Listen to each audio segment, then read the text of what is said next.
Brasil está de volta. O Brasil está de volta e por aqui a nossa pauta é a reconstrução. Dia após dia, mostramos um país que planta respeito e cuidado para acolher desenvolvimento, sustentabilidade e justiça social. Estamos sempre nos reinventando para estar cada vez mais perto dos brasileiros e das brasileiras. Daquelas que votam, das que se candidatam e das eleitas. Daqueles que constroem o Brasil de hoje e dos que sonham o Brasil de amanhã. Estamos presentes nos momentos de luto e nos momentos de luta. Nunca esquecendo o nosso compromisso com a verdade e com a esperança. De um Brasil com oportunidade para todos e todas. Um Brasil gigante. Um Brasil com a cara do povo.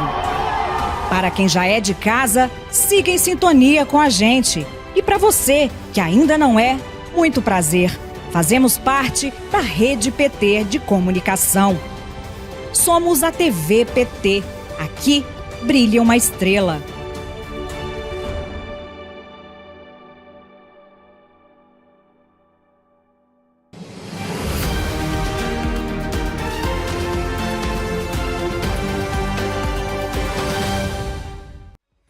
Hoje é sexta-feira, dia 3 de janeiro, e você vai ver nessa edição especial do Jornal PT Brasil a reapresentação da entrevista com a deputada estadual Leninha, do PT de Minas Gerais, que falou sobre a sua reeleição como vice-presidente da Assembleia Legislativa de Minas Gerais e primeira mulher reeleita, sendo a primeira negra. Também vamos reexibir a entrevista com Cláudio Aparecido, ouvidor das polícias de São Paulo, sobre os casos de violência recente envolvendo a Polícia Militar do Estado.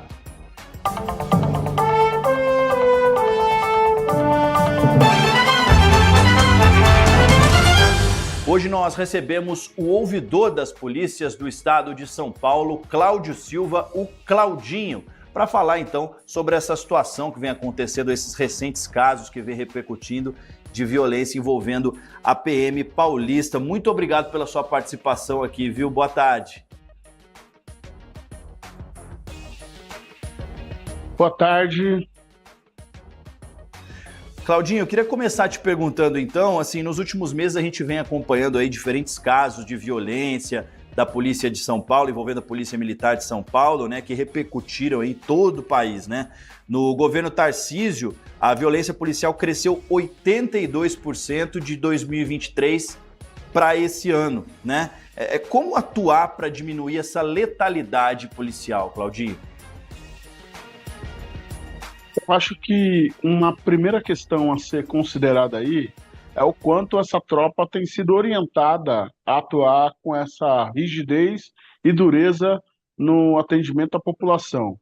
Então, mudar o conceito de segurança pública, mudar a orientação que se dá para a tropa e, entre outras posturas dos gestores públicos, é um caminho. Um outro caminho que eu acho que é muito relevante é a gente pensar a tropa como seres humanos, né? Então, tem uma série de aspectos da vida cotidiana do trabalhador da segurança pública que precisam ser considerados e pensados. Tem uma questão relacionada ao adoecimento mental. No ano passado, nós tivemos 9 policiais mortos em confrontos e 31 policiais da ativa mortos por suicídio. Esse é um tema relevante e que diz respeito também à valorização da tropa, né? Outra questão muito relevante é a gente pensar que nós estamos no maior estado da federação e, portanto, o que mais colabora para o nosso PIB, o que mais arrecada impostos, nós temos uma das polícias mais mal pagas do Brasil. Pensar sobre esse aspecto também é muito relevante e vale a pena a gente valorizar a tropa para ter como contrapartida uma tropa mais disposta a apresentar uma política de segurança pública para a sociedade, a entregar para a sociedade uma política de segurança pública mais cidadã. Claudinho, diante de todo esse cenário, essas situações, tanto que envolvem os policiais, seres humanos também, quanto a estrutura, a orientação da polícia e também como eles lidam com toda essa questão. A gente ouve muitas pessoas, principalmente em lugares periféricos, né, em setores mais, em camadas mais à margem ali dos grandes centros de São Paulo, narrando esse medo da polícia. Por que o senhor acredita que isso aconteça?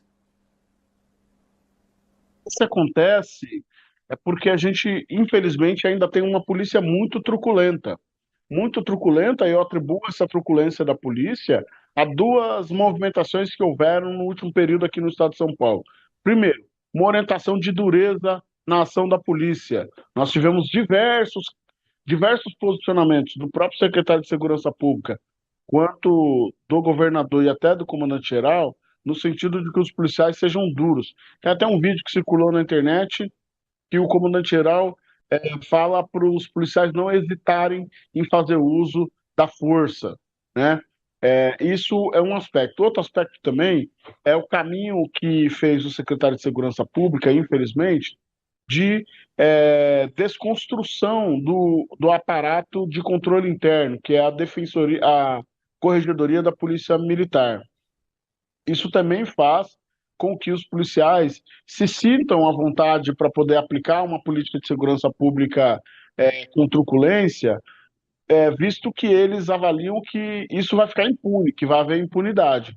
Então, a gente precisa efetivamente que o governador fez no último período agora, nos últimos dias, que foi uma guinada no sentido de reconhecer que errou e que dessa forma não dá para caminhar, que para além disso, ele efetivamente desenvolva ações, né? Tem ações práticas no sentido de reorientar a tropa para que a tropa possa ofertar para a população uma segurança pública mais cidadã. Já que o senhor acabou mencionando essa questão aí do governador ter admitido e voltado atrás nessa questão até das câmeras corporais, né? Teve até uma decisão do STF nesse sentido. De que forma a ouvidoria vai acompanhar essa implantação dessas câmeras corporais? De que forma isso vai ser feito? A câmara corporal é uma tecnologia que veio para ficar no ambiente de segurança pública. Ela garante para o policial segurança jurídica para atuar, além de garantir também proteção, né? Além da câmara corporal, tem um elemento fundamental de economicidade jurídica, porque existem dados de uso de câmara corporal no mundo inteiro que diz que quando as pessoas são pegas em flagrante delito e percebem que o policial está usando câmera, elas imediatamente confessam seus crimes e isso gera uma economicidade jurídica. E, para além disso, existem também dados que dizem que quando o policial está usando câmera, ele também se enquadra mais nos procedimentos operacionais padrão. Desde o início do governo, nós temos problematizado com o governo do Estado os equívocos produzidos por esse governo relacionados à Câmara Corporal. E agora, nesse momento, o governador admite que houveram equívocos e a ouvidoria comemora, né, a postura do governador de admitir e que pensou equivocadamente sobre as câmaras corporais. Só que a gente já está no meio de uma mudança da política, no meio de uma mudança da política de Câmara Corporal que tem uma alteração no sistema e no projeto que para nós é essencial, né? O atual sistema de Câmara Corporal que vai ser substituído, ele grava ininterruptamente. O sistema que vai entrar, ele não grava ininterruptamente. Então a gente está muito atento, a gente vai acompanhar todo o processo de implantação. O ministro Barroso foi muito feliz na decisão dele de determinar que o governo do Estado só troque o novo sistema se efetivamente o sistema que vir for contemplar de fato a gravação da ocorrência e não for ter prejuízo em relação ao sistema que hoje funciona. E a gente vai acompanhar isso tudo. Nós estamos em contato constante com a equipe do ministro Barroso. Nós vamos acompanhar toda a implementação. E à medida que a gente for tendo alguma constatação de alguma funcionalidade que não vá proteger a população e que vá gerar conflito ou problema para o sistema atual, a gente vai estar informando o ministro Barroso e também vai estar problematizando aqui, junto à própria corporação, o Ministério Público e outros órgãos de controle externo da atividade policial. Claudinho, diante dessa situação toda que aconteceu, esses casos recentes, o caso do PM que acabou atirando o homem da ponte, a gente também lembra daqueles casos no início do ano envolvendo as operações lá na Baixada Santista também. O senhor chegou a classificar essa situação como política de morte, né? Quais as responsabilidades e como vai funcionar a investigação da ouvidoria contra o governador e o secretário Derrite sobre essa prática? A ouvidoria, infelizmente, ela não tem esse caráter investigativo, né? Ela funciona mais como um órgão de acesso à justiça, controle externo, participação social, do que efetivamente o caráter investigativo. Mas a ouvidoria, ela recebe essas demandas, recebe todo o conteúdo probatório que quem trouxe a demanda tenha, e encaminha tanto para a Corregedoria quanto para o Ministério Público, para que eles sim possam a corregedoria, na sua função de controle interno, poder fazer o seu trabalho técnico, e o Ministério Público, na sua função de controle externo, poder também fazer o seu trabalho técnico. Então, a gente tem feito esses pedidos ao Ministério Público e à corregedoria. Nós temos acompanhado passo a passo cada caminho que essas investigações têm tomado, e sempre na busca de que os verdadeiros fatos venham à tona, e quem tiver que ser punido seja punido, mas quem tiver que ser elogiado seja elogiado, porque a gente acredita no Estado Democrático de Direito. E no Estado Democrático de Direito não existe caça às bruxas, mas também não existe injustiça. A gente precisa que a justiça funcione e que cada um seja responsabilizado à medida do que cometeu, dentro das regras legais. Claudinho, esse trabalho da ouvidoria ele vem sendo ameaçado com uma proposta de criação de uma ouvidoria diretamente subordinada ao secretário de Segurança Pública, o Guilherme Derrite, né? Como é que vocês vão lidar com essa questão?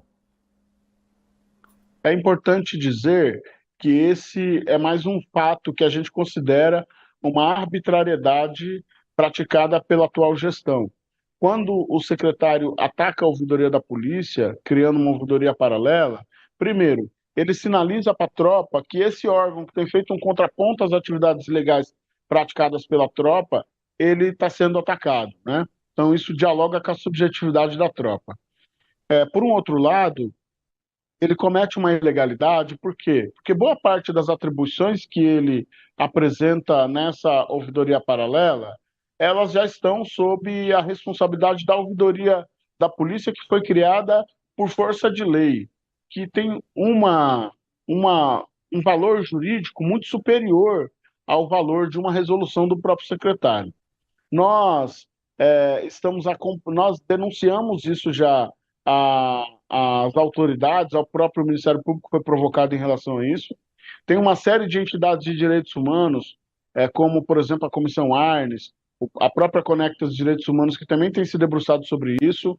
A Comissão de Segurança Pública da OAB também tem se debruçado sobre isso, tem feito estudos, e tenho certeza que, muito provavelmente, caminhos deverão ser tomados aí no meio jurídico para que a gente consiga, de uma vez por todas, eliminar esse risco que se tem de confundir as pessoas, e de que se tem uma ouvidoria que seja um tapete do secretário, e também que possa colaborar para a deslegitimação de uma ouvidoria que existe há 30 anos e tem grandes serviços prestados à sociedade.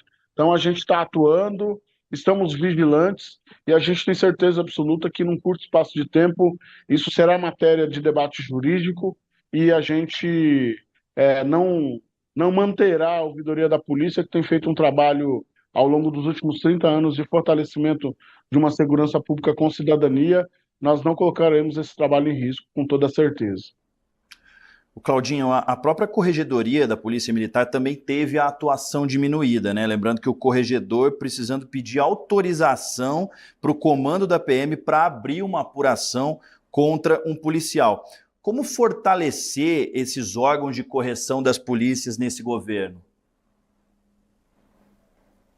Eu acho que o caminho de fortalecimento é garantindo autonomia para a atuação desses órgãos, garantindo independência para a atuação desses órgãos e que eles possam fazer o trabalho do ponto de vista técnico da melhor forma possível. Lógico, garantindo, como eu disse aqui, não é o caso da gente fazer caça às bruxas, né? Mas garantindo o devido processo legal, o amplo direito à defesa de cada um e cada uma que for tiver que responder a alguma apuração na corregedoria, mas, acima de tudo, garantindo que ela tenha autoridade, que ela tenha independência e autonomia para poder fazer o seu trabalho. E nos últimos dias o governador tem manifestado interesse de desvincular as corregedorias das tropas. Eu avalio essa postura como uma postura bastante positiva e que, com certeza, consegue dar uma resposta para a sociedade no que diz respeito à busca que a sociedade tem por justiça nos casos de violações praticadas por policiais. Claudinho, eu queria agradecer muito sua participação e desejar sucesso nesse trabalho aí pela segurança pública paulista. Obrigado, viu? Eu agradeço o espaço concedido, eu agradeço aqui poder estar fazendo esse debate aqui de segurança pública e coloco a ouvidoria à disposição não só de todas as pessoas que estão nos assistindo, como também desse canal fundamental e importante aqui de debate de segurança pública. Obrigado. Obrigado, Claudinho. Tá aí, então, a participação do ouvidor das polícias de São Paulo, Claudinho, falando sobre esses recentes casos aí, então, de violência envolvendo a PM paulista.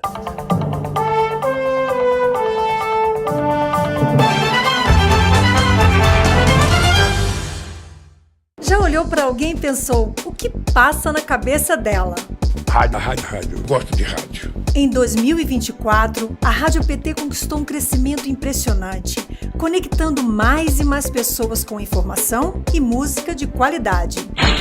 Oi, aqui é Gleice Hoffmann. Estou sintonizada na Rádio PT e com vocês. De agosto a outubro, a audiência disparou, passando de 21 mil ouvintes para mais de 118 mil.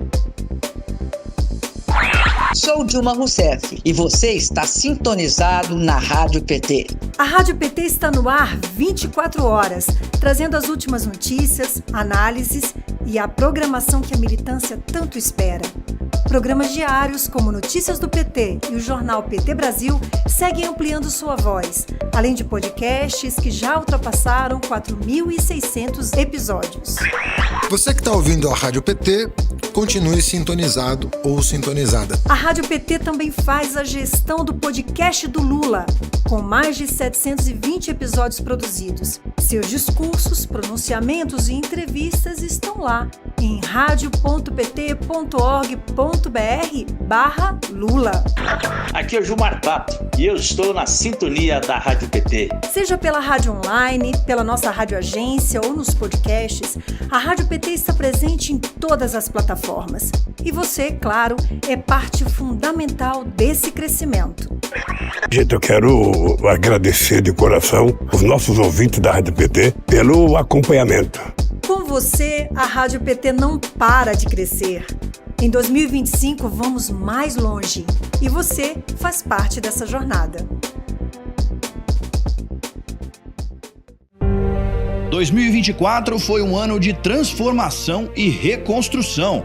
E aqui, na comunicação do PT, estivemos juntos e juntas nos principais momentos do governo Lula, trazendo a cobertura completa dos principais fatos políticos nas redes sociais, no site, na TV e na Rádio PT. Acompanhamos a ampliação do programa Bolsa Família, responsável por tirar milhões de famílias da fome no governo Lula, e a isenção do imposto de renda para quem ganha até R$5 mil, a maior reforma da história do país. Também registramos o lançamento do programa Pé de Meia, um incentivo financeiro que garante uma espécie de poupança para estudantes cadastrados no CadÚnico, além do relançamento da Farmácia Popular, da criação do programa Escola em Tempo Integral, do Desenrola e do programa Cisternas, esse último destinado para famílias rurais de baixa renda, além de outros projetos essenciais para a população brasileira. Tudo que foi planejado a gente fazer até agora está cumprido. Tudo. A gente primeiro precisou criar novos ministérios, recolocar os ministérios que já existiam. A gente precisou repor muitos postos de trabalho que estavam defasados. Então, veja, nós fizemos o PAC. Nós lançamos todos os programas que tinham que ser lançados. E eu tenho dito para meus ministros, nós já plantamos. Agora, 2025 é ano da colheita.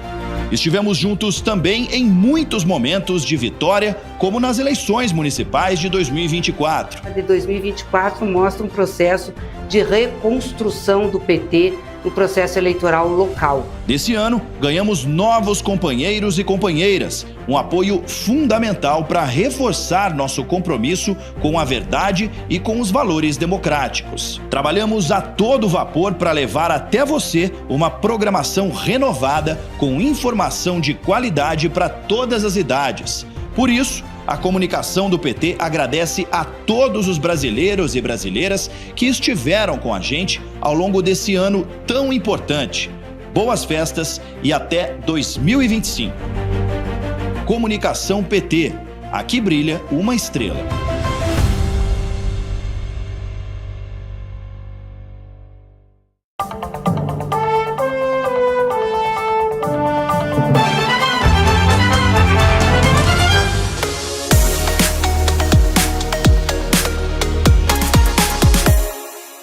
O Ministério dos Direitos Humanos e o Ministério da Igualdade Racial tiveram muitos avanços nesses 2 anos de governo Lula, tanto em pautas comuns quanto em pautas individuais dos 2 ministérios. Uma das principais conquistas de 2024 foi a ampliação da lei de cotas no serviço público, com garantia de 30% das vagas também para indígenas e quilombolas, além de pretos, pardos e negros. 2024 também marcou pela primeira vez a celebração nacional do feriado do Dia Nacional de Zumbi e da Consciência Negra em 20 de novembro. Outra das principais conquistas do Ministério dos Direitos Humanos e da Cidadania em 2024 foi a determinação das certidões de óbito das vítimas da ditadura militar terem o registro de morte não natural causada pelo Estado. Além disso, o Ministério determinou a criação de uma equipe de identificação de mortos e desaparecidos políticos para pesquisar e indicar possíveis locais de assassinato ou destruição de remanescentes humanos de mortos e desaparecidos políticos. Outro destaque do Ministério dos Direitos Humanos foi a posse da ministra Macaé Evaristo, a primeira mulher negra a assumir a pasta, com o objetivo de materializar os direitos humanos na vida cotidiana. A grande questão do presidente Lula é que a gente possa fortalecer as políticas desse ministério, que são muito importantes para o conjunto da sociedade. O Ministério da Igualdade Racial, sob o comando da ministra Aniele Franco, lançou a Política Nacional de Gestão Territorial e Ambiental Quilombola, uma conquista histórica desenvolvida em parceria com a Coordenação Nacional das Comunidades Negras Rurais Quilombolas. A política tem uma estimativa de 20 milhões de reais em investimentos para trabalhar a integridade territorial, usos, manejo e conservação ambiental, entre outras medidas. Tanto o PNG-TAC, né, que é uma política nacional voltada para os territórios, e aí cada território tem a sua particularidade, né, que está dentro do Aquilomba Brasil, que é esse programa também focado na titulação, no reconhecimento dos territórios, mas acima de tudo de entender as maiores necessidades.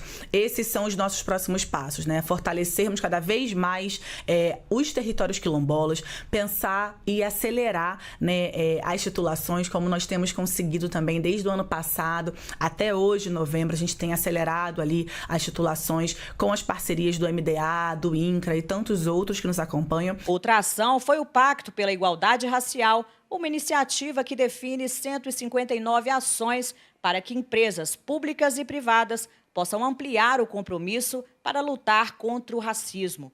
O governo Lula lançou o Plano Juventude Negra Viva, o maior pacote de políticas públicas para a juventude negra da história do país.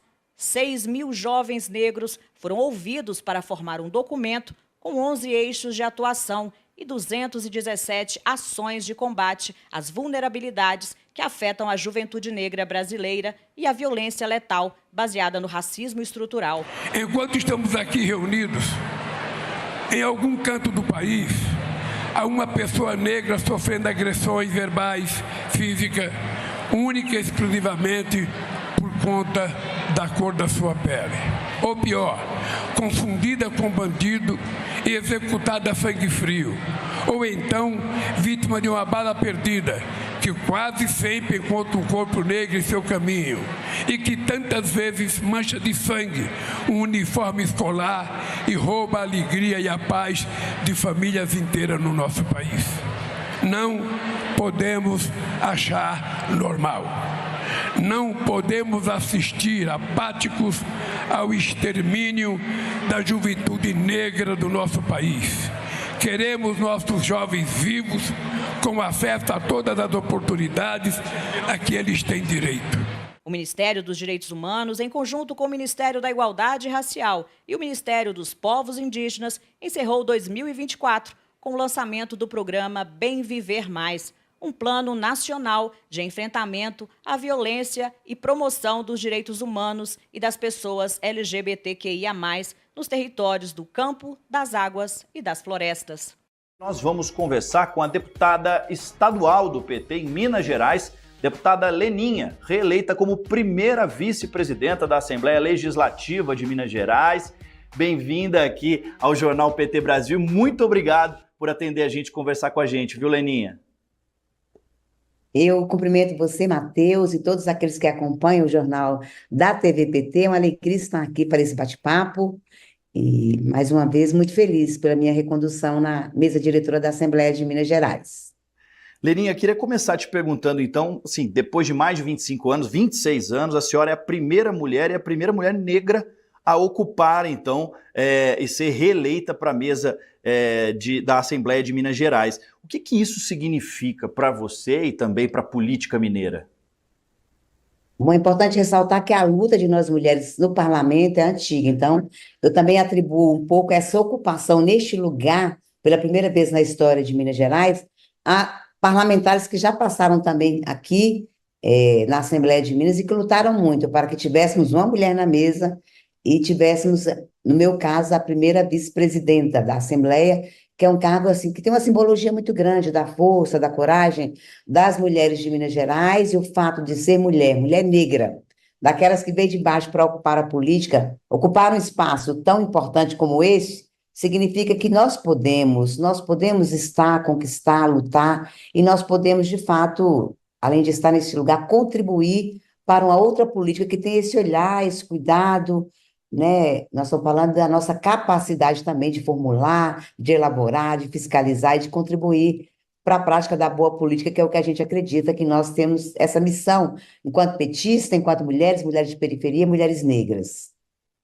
Leninha, o número de candidatos que se identificaram como pretos e pardos, ele aumentou nessas últimas eleições agora de 2024, né? Tanto aí em Minas quanto também no Brasil todo. Como é que isso reforça o combate ao racismo e o trabalho contra o racismo também na política, Leninha?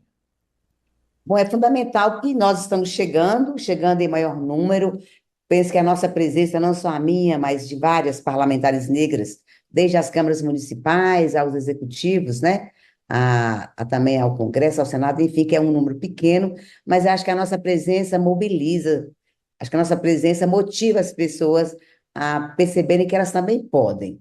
E é fundamental que nessa luta de combate ao racismo, primeiro é o racismo estrutural que tem nos parlamentos, no espaço de poder, de achar que a gente não pode estar nesse lugar, de acharem também que a gente não tem a capacidade política e nem a inteligência para discutir outras questões que a gente quer discutir, além do combate ao racismo, da busca de oportunidade. Nós queremos discutir orçamento, queremos discutir política pública específica para a nossa população. Então, eu penso que estar nesse lugar é falar de nós, sobre nós, para a gente pautar as políticas públicas daquilo que a gente acumulou durante toda a vida, seja no preconceito, na falta de oportunidade, mas, acima de tudo, na minha avaliação, na ignorância daqueles e daquelas que acreditam que a gente não tem essa capacidade para ocupar esse lugar. Ou seja, a cor da pele, a textura do nosso cabelo, o nosso jeito cultural de viver, né, de vestir, enfim, tem que ser levado para esses espaços para as pessoas saberem que nós temos uma pluralidade, uma diversidade na sociedade, e essa pluralidade e diversidade, ela tem esse recorte de gênero, de raça, e essa questão social que é fundamental estar neste lugar para falar sobre isso.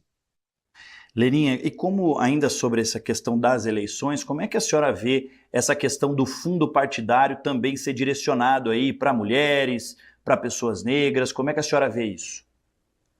Eu vejo uma questão de justiça, de reparação, inclusive, né? Porque na história da política brasileira, nós acompanhamos, ao longo, né, desse processo de construção democrática, um apoio considerável, né, para os homens brancos, enfim, estruturas partidárias que vêm para reeleger os mesmos, né?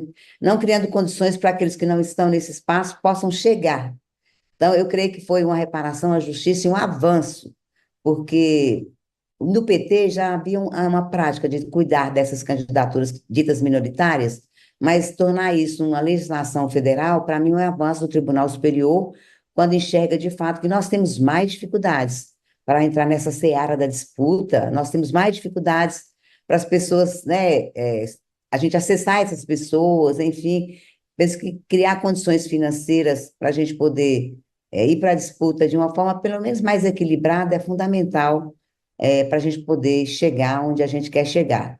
Então, para mim foi uma questão de justiça, uma questão de reparação, mas acima de tudo um avanço, né, da nossa luta política no Brasil, de fazer com que os recursos que são públicos de campanha sejam, de fato, distribuídos de uma forma equitativa, justa, para mulheres negras, enfim, comunidade LGBTQI, todo esse recorte que a gente tem, que a gente acompanhou, né, nas últimas eleições, né, desse financiamento que foi muito importante para ampliar a nossa ocupação nas câmaras e nas prefeituras. Leninha, uma última pergunta. Nessa semana foi aprovado em primeiro turno o PL do Estatuto da Igualdade Racial, que é uma iniciativa aí de 4 parlamentares, 4 deputadas negras da Assembleia, né? Diante disso também, quais serão as principais pautas da Assembleia Legislativa de Minas para 2025?